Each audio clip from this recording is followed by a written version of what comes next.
اللہ وحدہ والصلاۃ والسلام علی من لا نبی بعد اما بعد۔ آج بھائیوں میں آپ کے سامنے حضرت عبد الرحمن ابن عوف رضی اللہ عنہ کا کچھ تعارف آپ کے سامنے رکھوں گا، کیونکہ میرے محبوب پیغمبر علیہ الصلاۃ والسلام کے جتنے بھی صحابہ ہیں وہ سارے کے سارے جنتی ہیں، اور کیونکہ ان کے جنتی ہونے کی گارنٹی اللہ نے قرآن کے اندر بیان فرمائی کہ رضی اللہ عنہم ورضوا عنہ، اللہ ان سے راضی اور وہ اللہ سے راضی ہیں۔ بدر والے، احد والے، خندق والے، تبوک والے، جتنے بھی صحابہ کرام رضوان اللہ علیہم اجمعین ہیں، سب کے سب مومن اور نبی علیہ الصلاۃ والسلام کے وہ ساتھی ہیں، وہ آپ کے صحابہ ہیں جنہوں نے آپ کی ایک آواز پر لبیک کہا۔ تو میں تو یہ سمجھتا ہوں کہ آج کا کوئی بھی مسلمان، کوئی بھی مومن بندہ جس کے دل میں ایمان ہے تو وہ ان کے بارے میں کچھ غلط بیانی، غلط جملے نہیں استعمال کر سکتا۔ اگر جو کرتا ہے تو وہ مومن نہیں، مسلمان نہیں۔ حتیٰ کہ میں تو یہ کہتا ہوں کہ میرے محبوب پیغمبر محمد رسول اللہ صلی اللہ علیہ وآلہ وسلم کے کسی بھی ایک بھی صحابی پر کوئی بندہ طعن و تشنیع کرے تو وہ میں سمجھتا ہوں کہ وہ نبی کی امت میں سے ہی نہیں ہے۔ اور نبی علیہ الصلاۃ والسلام کے سارے صحابہ جنتی ہیں، اور سارے کے سارے صحابہ رجسٹرڈ قرآن و حدیث کی روح سے اور نبی علیہ الصلاۃ والسلام کی زبان سے جتنے بھی صحابہ ہیں وہ سارے کے سارے ایمان والے، متقی، پرہیزگار، رب سے ڈرنے والے ہیں اور محبوب پیغمبر کے احکامات پہ زندگی گزارنے والے۔ حضرت عبد الرحمن ابن عوف جو ہے آپ کے صحابی ہیں، جب یہ اسلام لے کر کے آئے، کلمہ انہوں نے پڑھا، تو کلمہ پڑھنے کے بعد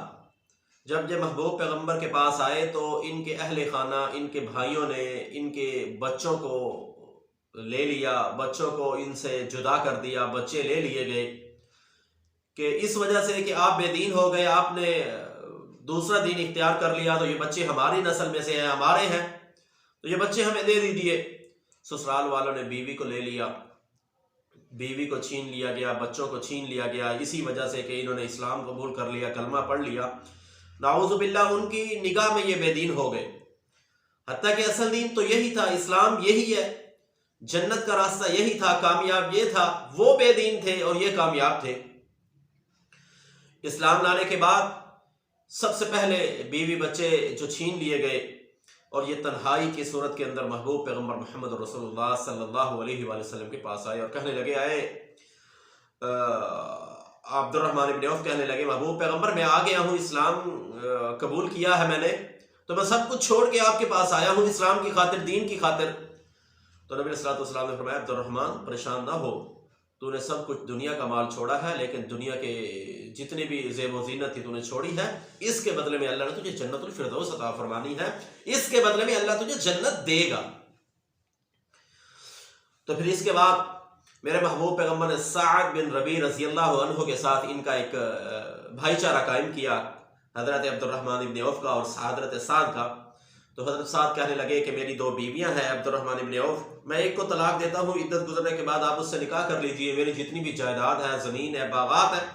میں اس کے 2 حصے کرتا ہوں، ایک آپ لے لیجئے، ایک مجھے دے دیجئے۔ لیکن یہ عبد الرحمن ابن عوف اسلام لائے، اسلام قبول کیا، بیوی بچے چھوڑے، محبوب پیغمبر کے پاس آئے، لیکن دل میں لالچ نہیں ہے، دل میں کسی قسم کا طمع نہیں ہے، دل میں کسی قسم کی کوئی ہوس نہیں ہے دنیا کے مال کی۔ یہ اپنے اس بھائی چارہ جس بھائی سے اللہ کے پیغمبر نے قائم کروایا تو اس کو کہنے لگے، اے میرے بھائی، مجھے ضرورت نہیں ہے تیرے مال کی، تیرے ان گھر کی، جائیداد کی، باغات کی مجھے ضرورت نہیں ہے، لیکن آپ مجھے صرف منڈی کا راستہ بیان کر دیجئے، کہ منڈی کے راستے کی رہنمائی کر دیجئے کہ یہ راستہ منڈی کی طرف جاتا ہے، تو میں اس راستے سے منڈی جا کر کے تجارت کروں گا۔ تو یہ عبد الرحمن ابن عوف منڈی گئے، اسلام قبول کیا تو خالی تھے، ہاتھ میں کچھ نہیں تھا، بیوی بچے بھی چھین گئے، لیکن اسلام کے بعد اسلام کے اندر جو مال ملا اس کو بھی انہوں نے انکار کر دیا۔ منڈی کی طرف گئے تو منڈی میں کچھ کام تجارت کی، اور جب شام کو گھر لوٹے تو کچھ پنیر تھا اور کچھ گھی پروفٹ کی صورت کے اندر لے کر کے آئے. تو یہی عبد الرحمن ابن عوف ہے. اسلام لانے کے بعد انہوں نے جو اسلام کے اندر رہ کر کے، دین کے اندر رہ کر کے، ایک اچھا مسلمان ہو کر کے، ایک پکا مومن ہونے کی حیثیت سے ساتھ ساتھ تجارت بھی کی ہے، کاروبار بھی کیا ہے، اور اسلام پہ بھی انہوں نے عمل کیا. اسلام کی تبلیغ کو، اسلام کی دعوت کو بھی لوگوں تک پہنچایا، اور آہستہ آہستہ چل کر کے اسلام کے دوسرے نمبر پہ امیر ترین، رب کے راستے میں مال خرچ کرنے والے جو دوسرے نمبر کے سخی آدمی تھے وہ عبد الرحمن ابن عوف رضی اللہ عنہ تھے. بھائیو، ایک مرتبہ غزوہ خیبر کا موقع ہے تو میرے محبوب پیغمبر محمد رسول اللہ صلی اللہ علیہ وآلہ وسلم کے صحابہ اکرام رضوان اللہ علیہ مجمعین بھوکے تھے، پیاسے تھے، شدت کی بھوک تھی. تو میرے محبوب پیغمبر علیہ السلام کے صحابہ اکرام نے گدھوں کو حلال کر دیا، ذبح کیا، ان کا گوشت کھانا شروع کیا. تو اللہ کے پیغمبر علیہ السلام نے عبد الرحمن ابن عوف کو بلایا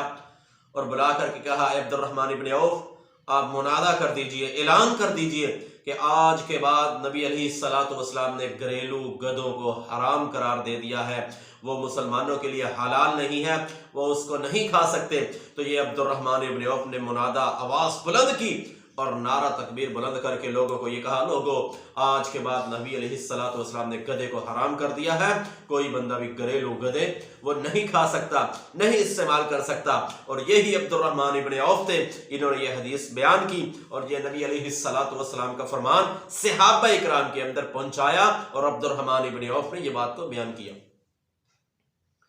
تو بھائی یہی عبد الرحمن ابن عوف ہے کہ میرے محبوب پیغمبر علیہ السلام کا فرمان مسند احمد کے اندر حدیث ہے کہ آپ علیہ السلام نے کچھ زمین کو فروخت کیا، کچھ زمین کو بیچا. آپ نے زمین کو بیچا اور خریدنے والے سیدنا عثمان رضی اللہ عنہ ہے، اور زمین کو 40,000 دینار کے بدلے میں زمین کو بیچا ہے، اور زمین کے جو پیسے آئے ہیں وہ سارے مدینہ کے جتنے بھی لوگ تھے ان کے اندر تقسیم کر دیا، اور ایک حصہ ماں جی عائشہ رضی اللہ عنہا کے پاس بھی پہنچا ہے. اور ماں جی نے کہا، یہ کہاں سے آیا ہے، کس نے دیا ہے؟ تو بات بیان کی گئی، بتایا گیا کہ حضرت عبد الرحمن ابن عوف نے یہ دیا ہے. تو ماں جی کہنے لگی کہ اچھا وہ عبد الرحمن ابن عوف جن کے بارے میں نبی علیہ السلام نے بیان فرمایا تھا کہ یہ صابرین میں سے وہ لوگ ہوں گے جو میرے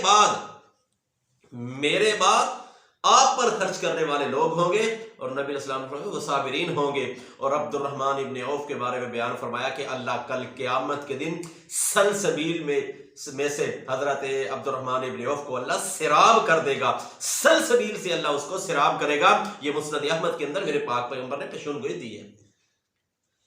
اس کے بعد حضرت عبد الرحمن ابن عوف، یہی عبد الرحمن ابن عوف ہے. ایک وقت آیا ہے کہ حضرت انس رضی اللہ عنہ ماں جی عائشہ کے پاس تشریف فرما ہے، اور حضرت انس بیٹھے ہیں اور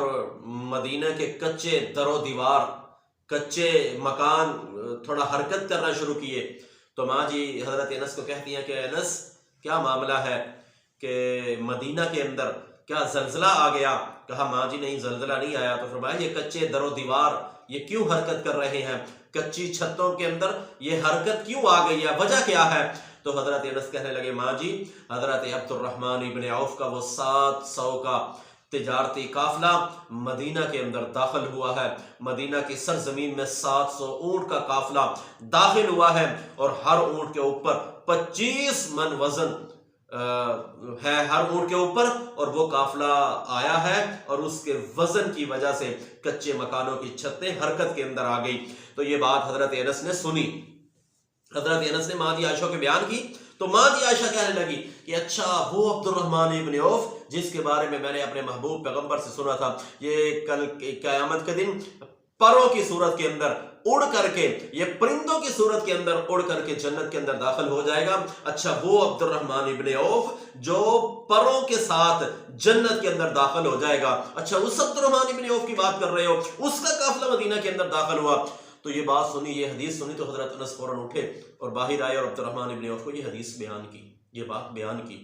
کیا ماں جی آپ ماں جی کا یہ فرمان حضرت عبد الرحمن ابن عوف کو حضرت انس نے بیان کیا، اور جب یہ بات حضرت عبد الرحمن ابن عوف نے سنی تو فوراً دوڑتے ہوئے ماں جی کے پاس آئے اور کہا اماں جان کیا یہ واقعہ ہی اللہ کے پیغمبر نے میرے بارے میں یہ بات بیان فرمائی، آپ نے اللہ کے پیغمبر سے سنی ہے؟ کہا ہاں، میں نے محبوب پیغمبر سے ایک بار نہیں کئی مرتبہ یہ الفاظ سنے ہیں کہ عبد الرحمن ابن عوف پرندے کی صورت کے اندر جنت کے اندر داخل ہو جائے گا۔ تو یہی صحابی ہیں، انہوں نے 700 اونٹوں کو لیا، مدینے کے چاروں دروازے چاروں کناروں پہ کھڑا کر کے، دروازوں پہ کھڑا کر کے 700 کا اونٹ، سارے کا سارا اونٹ بمائے پلان، سارا وزن وہ غرباء کے اندر، مساکین کے اندر تقسیم کر دیا۔ کہا میرے پاک پیغمبر نے مجھے جنت کی خوشخبری دی ہے، تو یہ فرمان سننے کے بعد آپ نے سارے کا سارا رب کے راستے میں وقف کر دیا، خرچ کر دیا۔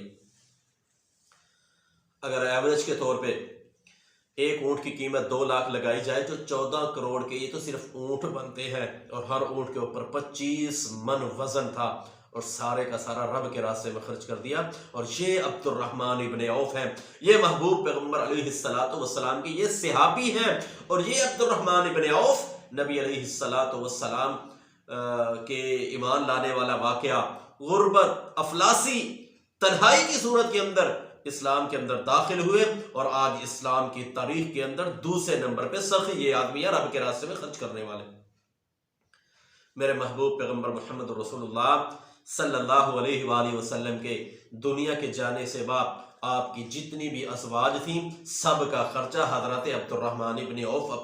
اپنے مال میں سے، اپنی تجارت میں سے دیا کرتا تھا۔ حضرت عبد الرحمن ابن عوف تمام ازواج میرے محبوب پیغمبر کی امہات المؤمنین کا خرچہ حضرت عبد الرحمن ابن عوف اپنے پیسوں میں سے دیا کرتا تھا۔ اور یہ وہ صحابی ہے، یہ وہ لوگ ہیں، ایک صحابی ہے اتنا پیسہ رب کے راستے میں خرچ کرنے والے حضرت عثمان رضی اللہ عنہ، ان کی کیا بات ہے کہ اللہ تعالیٰ ان کی اتنی سخاوت، اتنا انہوں نے مال خرچ کیا کہ جس کے بارے میں میرے محبوب پیغمبر علیہ السلام اس سے خوش ہو گئے، جنت کی خوشخبری دی۔ تو بھائیو عبد الرحمن ابن عوف بھی اسلام کی تاریخ کے اندر بہت بڑے سخی ہیں۔ اللہ تعالیٰ ان کی محنتیں، اللہ تعالیٰ ان کا خرچ کرنا، اسلام کے اندر ان کی قربانیاں، اسلام کے اندر ان کا مال کو صرف کرنا اللہ قبول فرمائے۔ اللہ ہمیں بھی اس صحابی کی سنت اور اس کے زندگی کے نشیب و فراز جو انہوں نے دیکھے ہیں، اللہ تعالی ہمیں بھی اسلام کے مطابق زندگی گزار کر کے ہمیں اسی طرح اسلام کے اندر مال خرچ کرنے کی اللہ توفیق عطا فرمائے۔ اقول قولی ھذا استغفر اللہ لی ولکم ولسائر